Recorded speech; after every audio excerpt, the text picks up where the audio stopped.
បេះដូងបងនៅតែចាំស្នេហ៍ដែលធ្លាប់សន្យា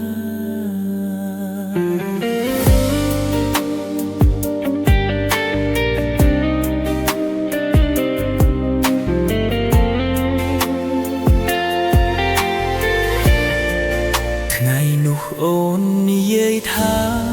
ម្ដាយឪពុកមិនពេញចិត្ត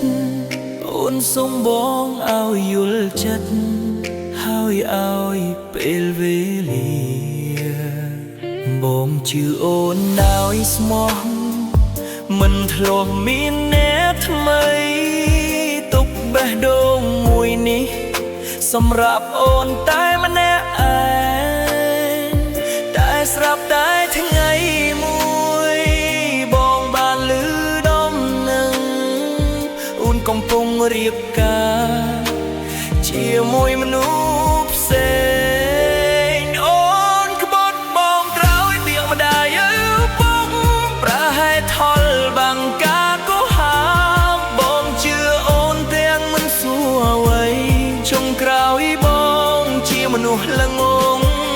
អូនលួចមានអ្នកថ្មីបេះដូងបងត្រូវបែកផ្ទៃថ្ងៃអូនរៀបការជាមួយគេបងឈរមើលទឹកភ្នែកធូរអូនប្រាប់ថាស្នេហ៍យើងបញ្ចប់ព្រោះការគឹកកិច្ចវងទទួលយកដោយស្ងប់ទោះបេះដូងឈឺស្ទើរស្លាប់ប៉ុន្តែការពិតគឺអូនឈឺស្គេមុនហើយបងគ្រាន់តែជាជំរឿស្មួយពេលអូននៅឯកាបើអូននិយាយត្រង់តាំងពីដើមបងប្រហែលមិនឈឺបែបនេះការប្រហមคือ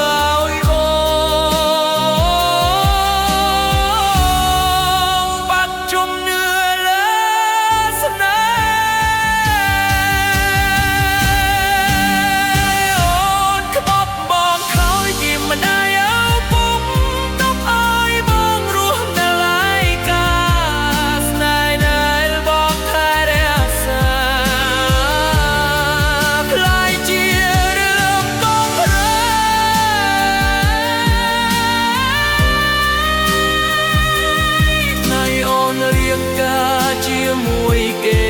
បងដើរចេញដោយបេះដូងទុតទេ